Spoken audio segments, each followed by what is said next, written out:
Hello, my guest. Tonight I'm going to bring you 7 nightmares, and one of them is brought to you by yours truly. And this is a story that my grandma used to tell. So don't forget, I am Wally, the host of your nightmares.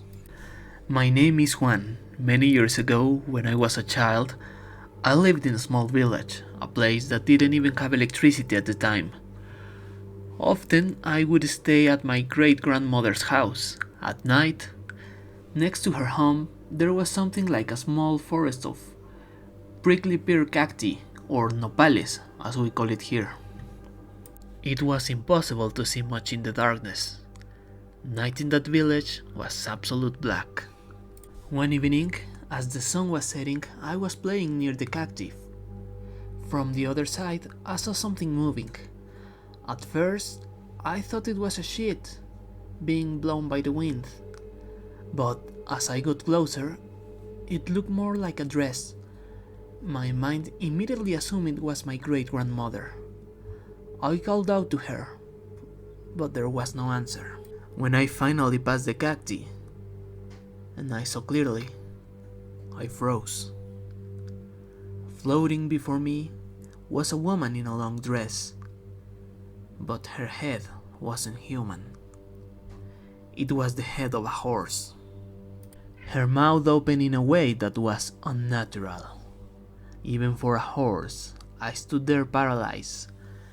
Then I felt my great-grandmother's hand grab my shoulders. She started pulling me towards the house. I couldn't move, I couldn't speak.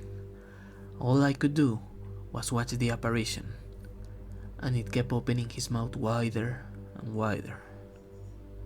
That's what I saw. Thank you for listening. We live in a small house not too far from a small city, or maybe it's more like a big town, depending on how you see it. One evening, everything was normal until a strange light began shining in the sky. We couldn't tell where it was coming from, but it kept growing brighter and brighter until it lit up the entire area. The houses, trees, everything. It stayed that way for a while. Then, slowly, the light began to fade. It shrank down until it became a small glowing white sphere, and then it shot straight up into the sky and disappeared. The next morning, there was a lot of commotion amongst the neighbors. Several of the farm animals had been found dead. They say they seen the same light as we did, but after it vanished, they hadn't gone out to check on the livestock until morning. When they finally did, they found the animals lying there, untouched, no blood, no wounds. Nothing that explained how they died. Thank God, none of ours were harmed. This nightmare was sent to us by Rafael. Hi, I'd like to share a story about the time I think I saw duendes or goblins in the Mexico City subway. Not too long ago, when the pandemic was finally coming to an end, I was on my way to the university to pick up my class schedule. I was riding in the metro towards Guam when the train suddenly stopped between the Iztapalapa and Cerro de la Estrella stations. At first I didn't think much of it, but the train just stayed there, motionless. After about 15 minutes, I started to get impatient. I took off my headphones and looked out the window. Nothing seemed out of the ordinary. I figured it was one of those random delays that sometimes happen. I put my headphones back on, listened to a song, maybe a song and a half, and then glanced out the window again. That's when I noticed movement in the tunnel. At first I thought they were maintenance workers, but as my eyes adjusted to the dark, I realized they were too small, way too small. My first thought was that they were maybe children, but then I noticed something off about them. Their proportions weren't quite human. Before I could process what I was seeing, one of them jumped straight up, landing off the roof of the subway car with impossible strength. I froze, trying to make sense of what I just witnessed. When I looked back through the window, the others were gone. The tunnel was empty again. The train started moving shortly after, and I almost missed my stop because I was still in shock. Later, when I told my mom what I seen, she didn't seem surprised. She said that people have long claimed that there are duendes living in the tunnels of the Mexico City Metro. My name is Alicia. One time we went to the small town where my husband was born. It's a pretty eerie place. People there still tell all kinds of stories about witches, La Llorona, and other spirits. Back then, the town didn't have electricity yet, so when the night came, the darkness felt absolute. One evening, my husband went to play soccer with some relatives. Afterwards, they decided to stay and have a few drinks. So when it got late, I went out with my daughter, who was barely 3 years old at the time, to get him. I had only taken a few steps outside when I glanced toward the hillside, and I saw several balls of fire floating there. A chill ran through my body. I froze completely. I could not move, could not speak, couldn't even breathe properly. I was just stuck there, staring. Luckily, one of my husband's cousins happened to see me from her doorway. At first, she tried to talk to me, but when I didn't respond, she walked closer and asked what was wrong. When she followed my gaze toward the hill, she sighed and just said, "Oh, it's those damn witches again," and started cursing under her breath. Then she told me, "Don't go out at night, especially not with the little one." She took me and my daughter back inside her house, and we stayed there for the rest of the night. Thank you. Porfirio sent us this nightmare. Good afternoon. This story comes from my mother and grandmother. It happened a long time ago. My grandmother used to heal people. She would cleanse them with herbs, remove curses, and deal with all kinds of spiritual work. She helped people in a small shack out in the hills. Sometimes she sent my mother to bring her things she needed. So for my mom, it wasn't unusual to walk through the mountain paths at night to reach her. She always said there were lots of little animals out there, mostly hares. One day a woman from the village came to warn my mother. She told her to tell my grandmother not to help a certain woman who had recently arrived in the town. The woman didn't explain why, just left the warning and walked away. Later, my grandmother asked my mom to go down the village to fetch something. On her way there, she noticed something odd. She barely saw any animals that night, except for a few hares that stood perfectly still, staring at her. On her way back up the mountain, the hares started appearing again, only this time they seemed to be following her. As she walked by, they began to change. They grew larger, even taller than her, until they no longer looked like animals at all. And then they started to speak. Their voices were mocking, cruel, laughing at her, taunting her, and remind her of the warning she'd been given. They began to threaten her, even swiping at her with long claws. Terrified, my mother ran as fast as she could, dodging and stumbling until she finally reached my grandmother's shack. She handed over the things she brought, trembling and out of breath, and refused to go back down that mountain again. Not after what she'd seen. Let's continue with the next nightmare. Hello, my name is Ramiro.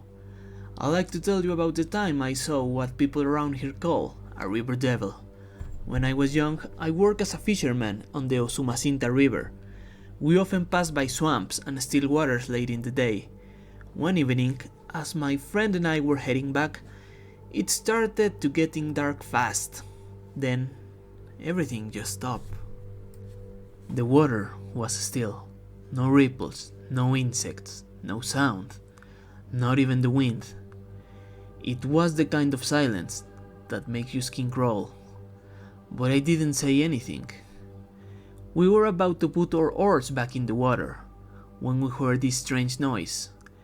It sounded like a deep, guttural voice, almost like a bull trying to breathe while drowning.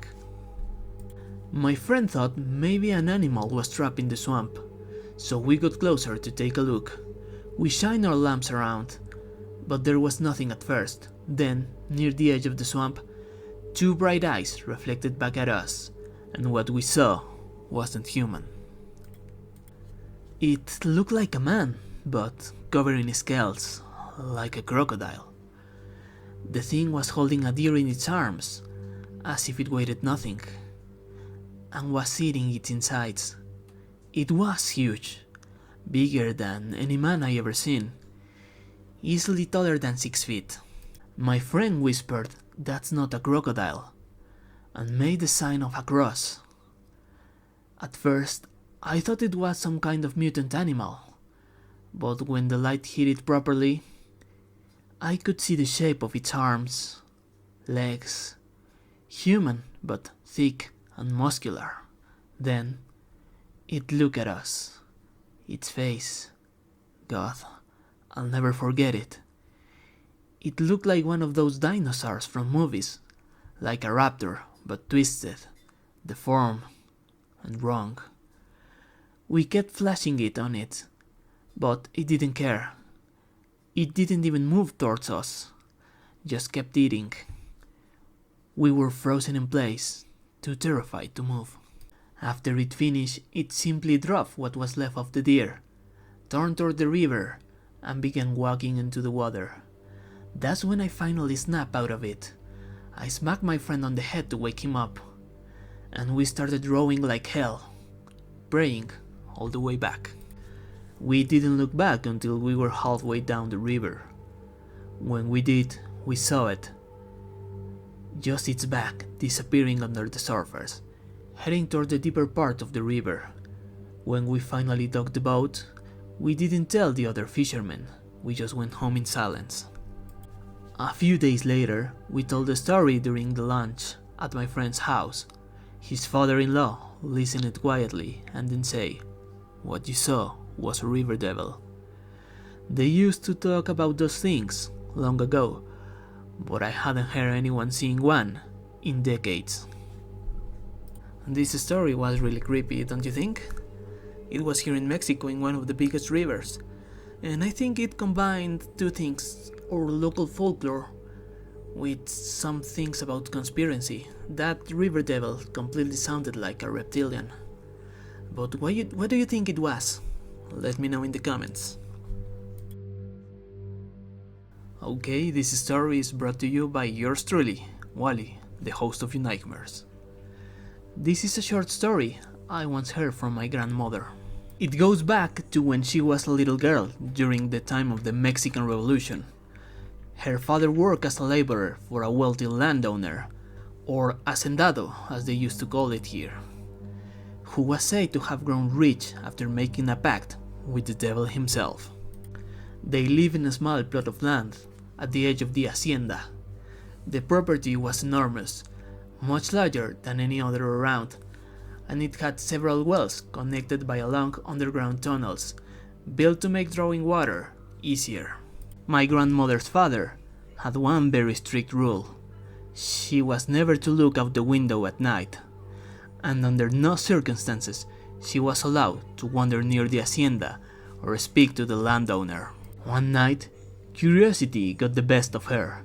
She disobeyed and peeked through the window. At first, everything was silent. Then she heard the sound. A deep, rasping, and terrifying voice coming from the direction of the wells.